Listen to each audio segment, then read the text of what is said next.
right, so we're going to talk a little bit about cooking and how Jesus actually is one who knew the way to men's stomach. He did. I mean, he believed in meeting the physical needs of people in addition to their spiritual needs. I mean, just think about all the stories of Jesus cooking and serving meals and eating with people. I mean, the stories are limitless. They just keep going and going. And actually, in the book of Luke, there is like 10 different stories in that, just in Luke 10, about Jesus eating with people. So I'm just going to highlight a few. But one of them in Luke 6 is where Jesus was found eating with Levi, the tax collector, and the Pharisees were just appalled that Jesus would eat with tax collectors. But you know, this is what Jesus said. He said, it's not the healthy who need a doctor, it's the sick. Okay? So I have not come to call the righteous, but to call the sinners. So Jesus believed in eating with sinners. Okay? He believed in loving people and meeting their physical needs as well as their spiritual needs. And then in Luke 7, which Christina alluded to this and actually taught a message on Wednesday night a few weeks ago, about the woman who walks in unexpectedly as Jesus is having dinner at Simon's house. All the Pharisees are gathered around. This woman proceeds to walk in, and Jesus just welcomes her right over to the table. And the next thing you know, she's pouring out her alabaster box of oil at Jesus' feet. She's wiping his feet with her tears and her hair. I mean, this is all happening right when they're trying to have dinner. Can you imagine? And then there's Jesus feeding the 5,000. There's Jesus. This is all in Luke 10. There's Jesus going to Mary and Martha's house, eating dinner with them, and Lazarus, and you know that story. And Martha's running around, waving her towel, worried about all the cooking, when Mary says, we need to be sitting at his feet. And then there's, of course, Zacchaeus in Luke 19, where Jesus says, I'm going to your house today. Jesus wants to go to our house today. He wants to feed us. He wants to bring nourishment to us. And then, you know, there's, in Luke 22, there's where Jesus institutes the Passover meal. So all these accounts of Jesus feeding people and sitting around the table with them. And I think it's interesting, it's not really ironic, because Jesus is the bread of life, right? He's the bread of life. So the bread of life wanted to sit down at the table and feed people.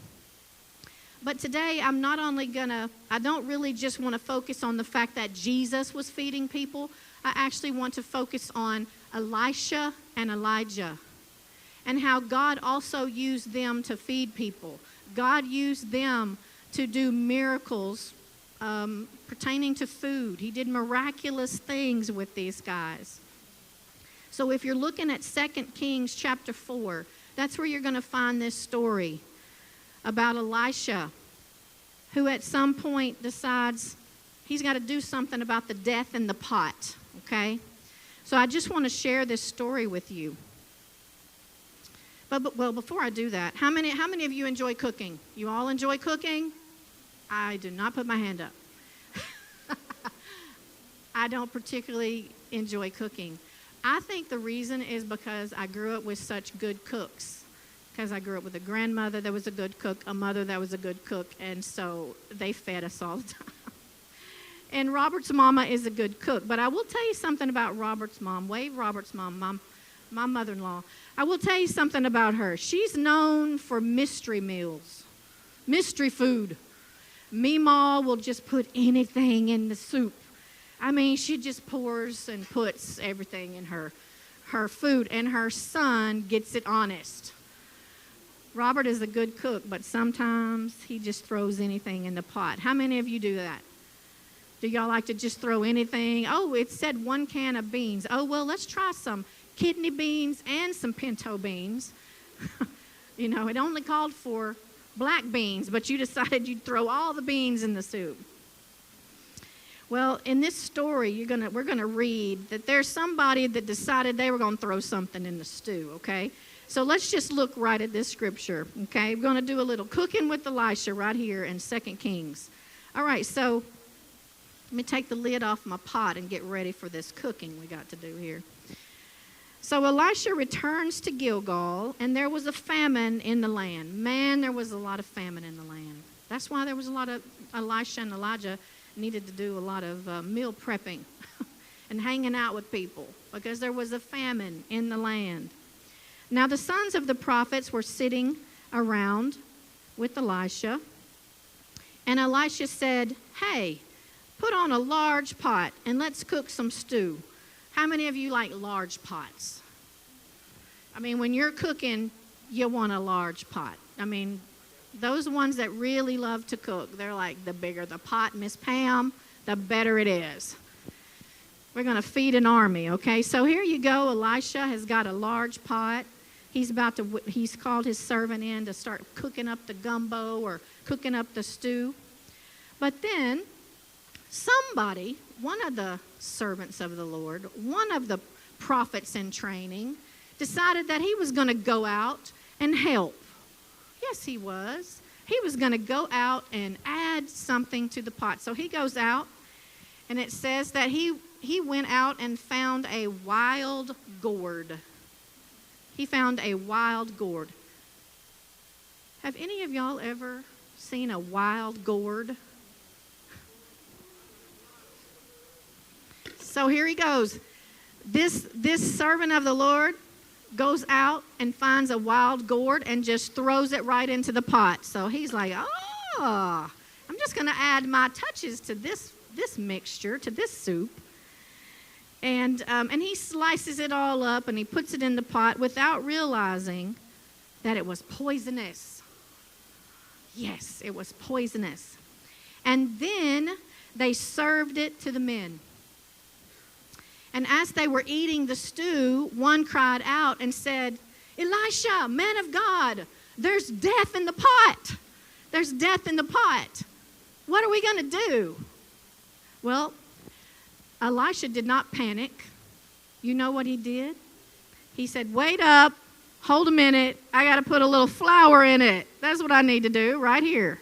So he had just what he needed to put in the stew to make it a lot better. So the next thing you know, what it says in the scripture is that Elisha added the flour, then he served it to all the people, and nothing in the pot was harmful. So you see why you got a little flour in your pocket? Because there's times in life when you need to add flour to the pot. Because this world can be cruel. You can actually be cruel to yourself. And sometimes your pot gets contaminated. Sometimes poison gets in your pot. Sometimes poison and bitterness and contamination will get in a family. It'll get in a church. It'll get in your heart.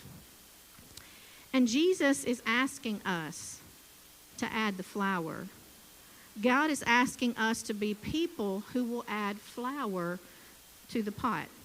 So there's several things that we can learn from Elisha adding the flour to this pot.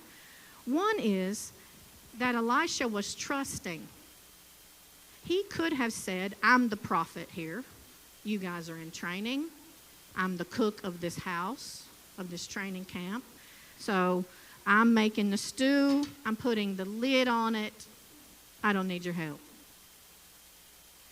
A lot of times in life, if something has happened to us in the past, we become fearful, we become closed off, we become prideful, and we put a lid on our pot, and we don't want anybody to touch our stuff or get into our life or add anything because we got enough. I mean, none of y'all have ever done that, I know. But it's beautiful to see that Elisha was trusting. He was trusting, and he was not operating out of a spirit of control or a spirit of fear. He just left the lid off. He said, "All right, students, just take care of that pot. We're going to have some stew in a little while." All right? So we need to be trusting. We need to not be afraid that if we take the lid off, somebody's going to wound us or hurt us. I mean, yes, that can happen. It can. Chances are it will. But guess what you have? Ho-ho. Wow. You have some flour. So, if something gets thrown into your life, thrown into your pot, you can add the ingredients that can take that pain away. Jesus can take the pain away. But we don't need to close our life off and never let anybody in. Okay? Something else we can learn from Elijah is that Elisha did not humiliate the one who put the gourd in the pot. He didn't say, hey, Michael, I'm throwing it back to you. He didn't say, Michael, I'm throwing that back to you, dude. How dare you put that in this pot? You try to kill everybody? Elisha did not do that. He did not draw attention to the one who had made a terrible mistake. It actually said he did not know it was poison. Sometimes we automatically assume if someone throws something in our pot or they get mad at us or they start acting out, well, they know what they're doing. Well, maybe not. Maybe they're having a bad day. Huh? But, so I love the fact that he didn't call the guy out and say, you get out of this training camp. Okay? Get out of here because you threw something deadly in our pot. Because we need to offer forgiveness and grace, don't we? As moms, how often do you have to provide forgiveness and grace to your children? When they break the lamp, when they tear something up, when they spend all their lunch money in 1 week, Savannah.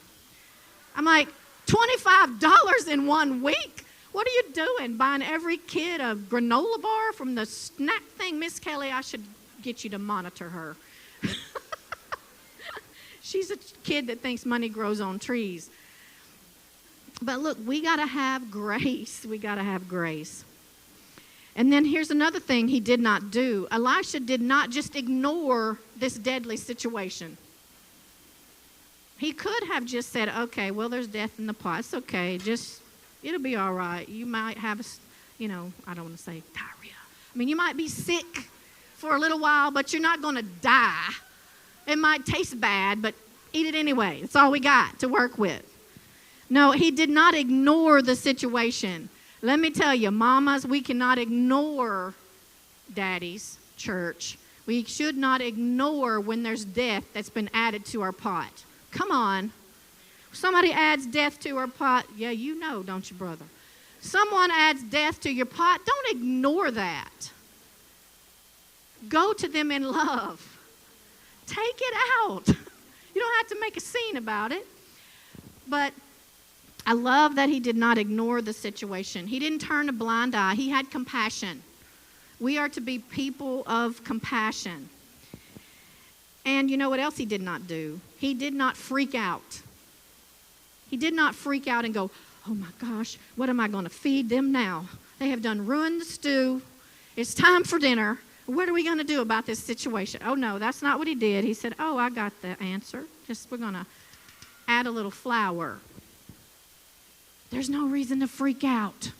You have the resurrection power living on the inside of you. You have what you need.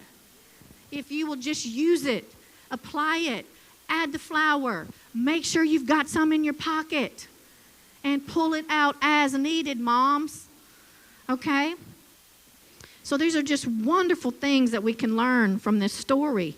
I also noticed that when Elisha did this, it does not say that he drew attention to himself.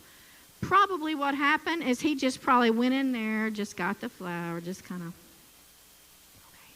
And then he said, stir the pot. And one of them probably stirred the pot.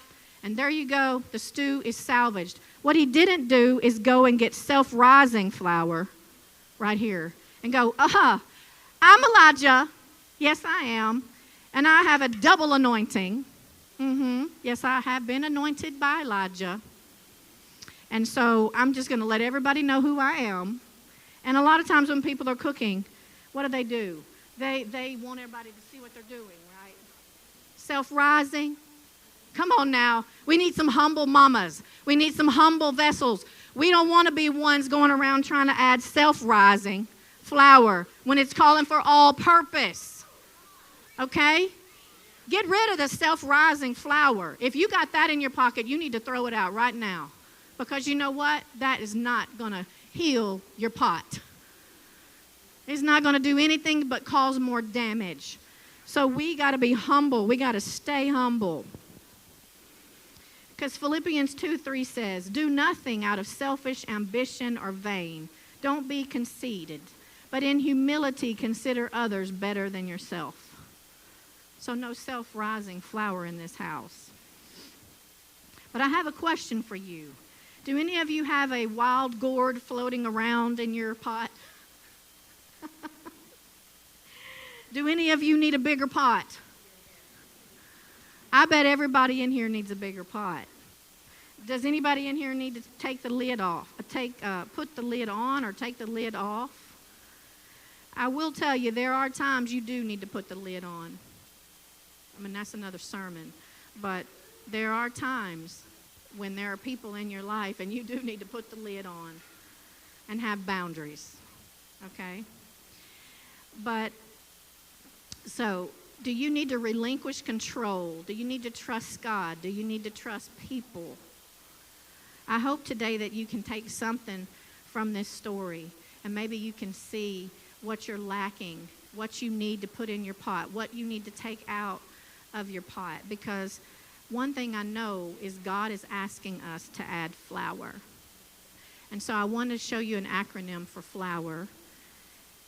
And there are some things we need to add. And number one is faith. Everyone's pot needs to be full of faith. Faith is a substance of things hoped for and the evidence of things not seen. It's a substance. And we need to have a substance in our heart, in our pot.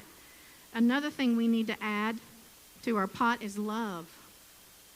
Love covers a multitude of sins. And we need to be loving and forgiving and offer love and offer hope. Offer hope, because hope deferred will make the heart sick, but a desire fulfilled will produce a tree of life. And you know, there are a lot of people out there that need some flour.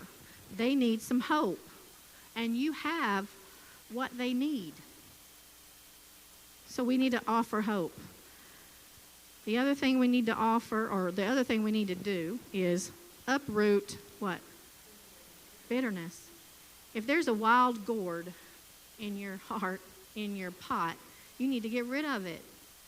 Get rid of the bitterness.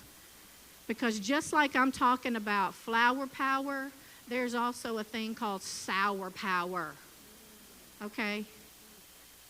And so when you are sour, when you are selfish, when you are ungrateful, all these things, there's power in that as well.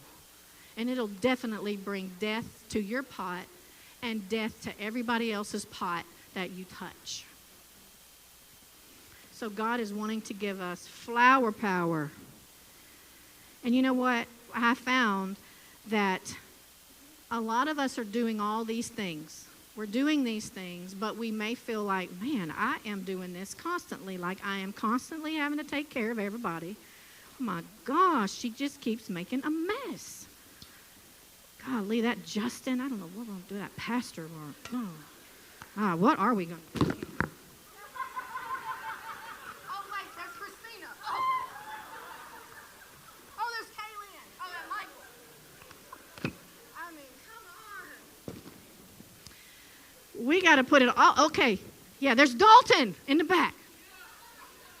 Yes, Lord Jesus, in kids' church. Come on, Miss Angie, let me sprinkle it on your head. Miss Marcia, where you at? Kids' church. Lord knows we got kids' camp coming up. We're going to play in the flour, I think. We're going to need a lot of flour. But a lot of times we are doing these things and we are pouring it out and we are pouring it out and we just feel like we have no more flour to give. Sometimes we as mamas, we're like, do you not see that I need some flour? I'm constantly giving it to you, you little ungrateful children, or whatever, you know what I'm saying. Mine are not ungrateful, I will say. I have 3 of them in the house today, praise God, and they're very precious to me. But it's easy to get exhausted when you are constantly pouring out, right? When your faith is weary and your hope is exhausted and you feel like there's nothing left to say or there's nothing you can do to change a situation or a circumstance, you still need flour. So what are you going to do when your flour is exhausted? God will ask you to keep pouring the flour till you are down to the very, very last drop. I mean, he will just keep requiring these things of you if you'll listen. Okay? So you can get down to the very bottom. Yes. But I want to tell you the story in 1 Kings chapter 17, if you turn to there or if you want to turn there. This is about a woman who had very little flour left. Her flour had just about run out. All she had was a handful of flour. And she's a widow. She's taking care of her son. There's a famine in the land. And so all she had was just a little bit left. So I'm just going to read this story to us. So the Lord told Elijah, "Go down to Zarephath in Sidon and live there.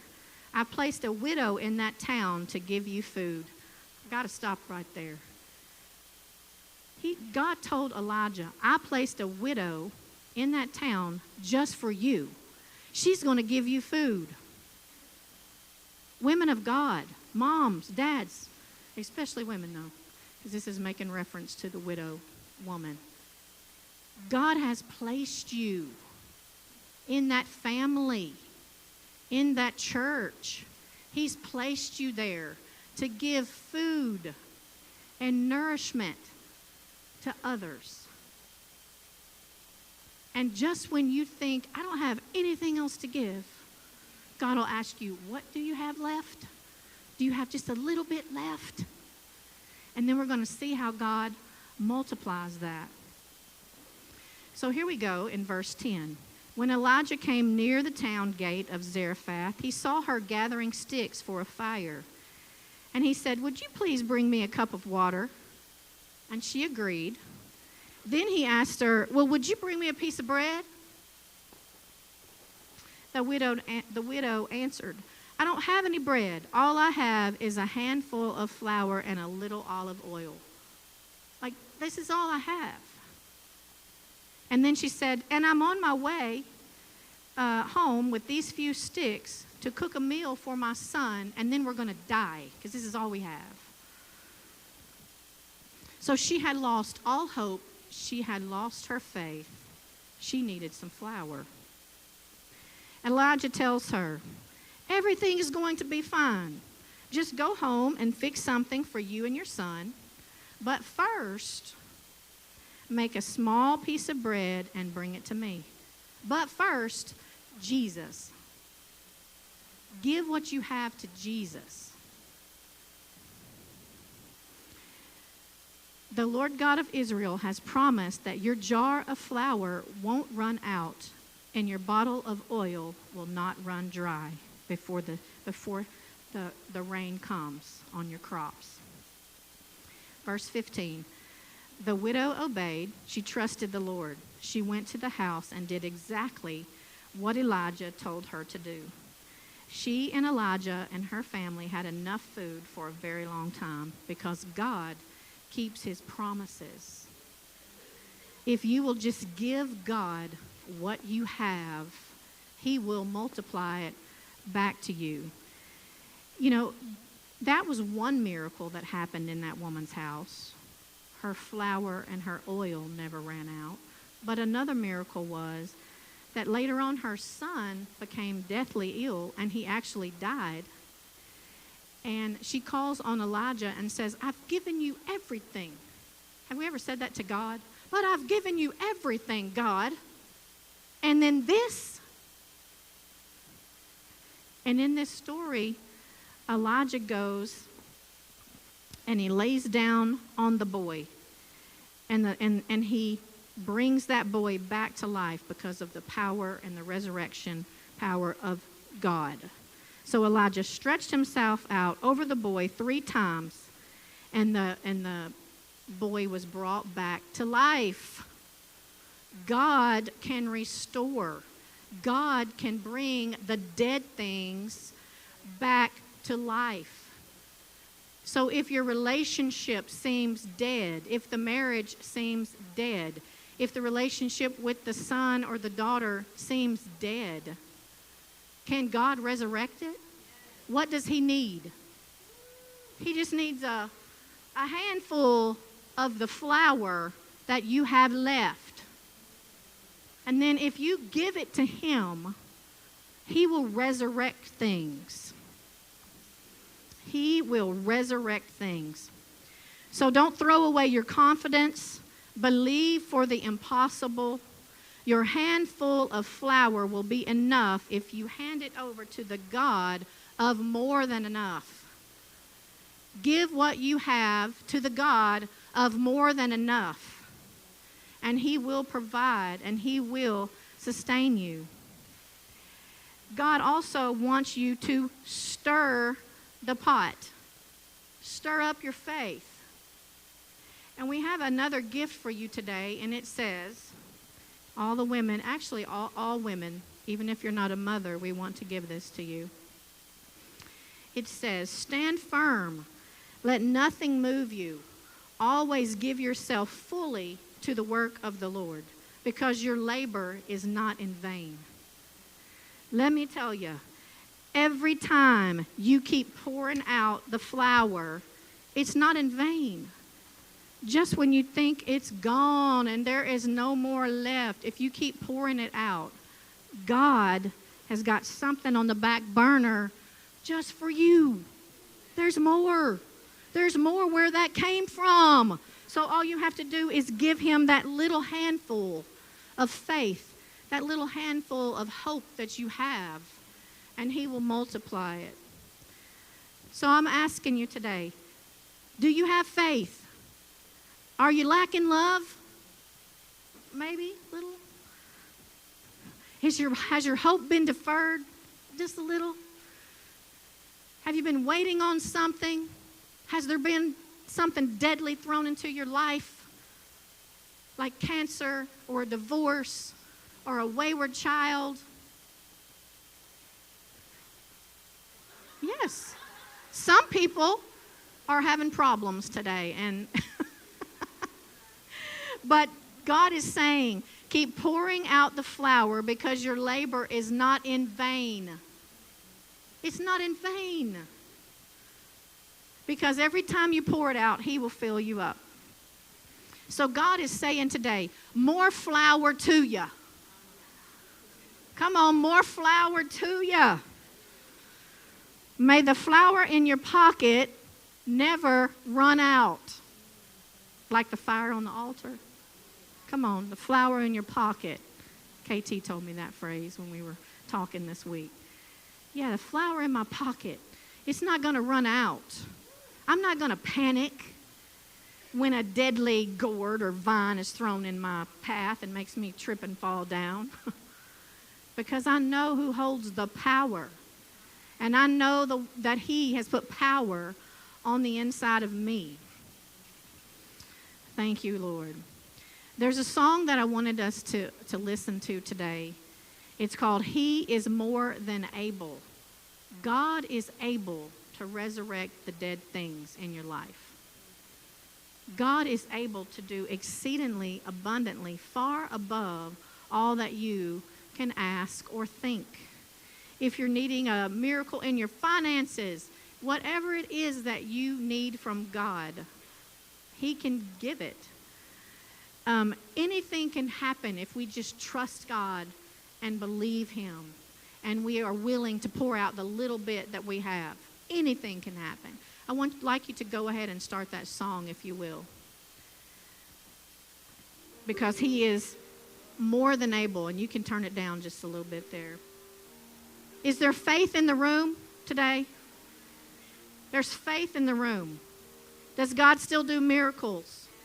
Yes, he does. He's a way maker, right? So we just need to get out of the way and let the way maker come through. Okay? I've asked Justin, Christina, and Michael to come up front. And they're actually going to be standing up here. And I would like for you women to come up and receive this spoon, because God wants to stir you with faith. Yeah, y'all can just grab one of those.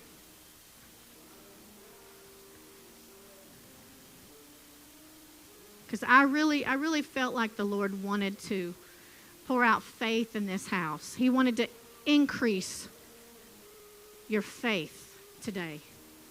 He is more than able.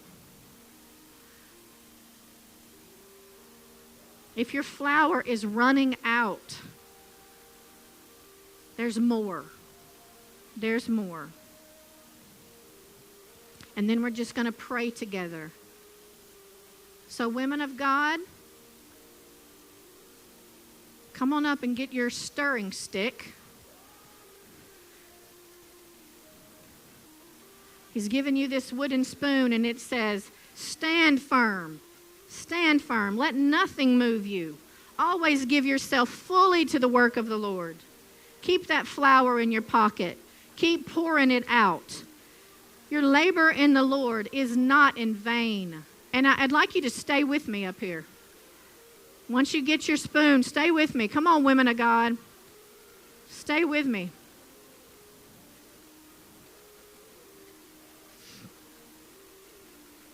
Yes, Jesus.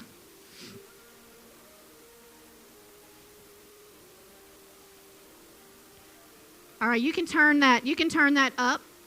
We're going to worship the Lord. Jesus, you are more than able. We came here today needing some flour. We need that flour power, God. We need more love, more power, more of you in our life. We're standing here, God. We're standing firm. We're making a commitment to keep pouring it out. Come on, women of God. Make a commitment right now. You're going to keep pouring it out.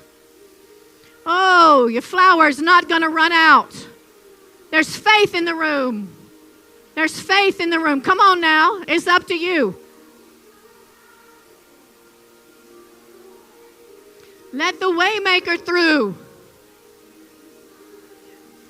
Engage right now. Come on, it's up to you to engage. He wants to touch you. He wants to empower you today. Oh, waymaker, come through. We need you. We need you, God.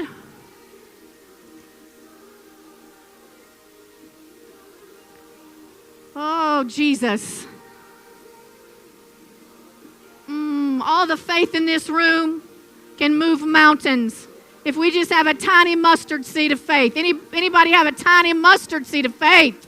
Come on, what do you need God to do? What do you need him to do? Oh, we trust you, Jesus. Anything is possible. Come on, anything. Anything is possible.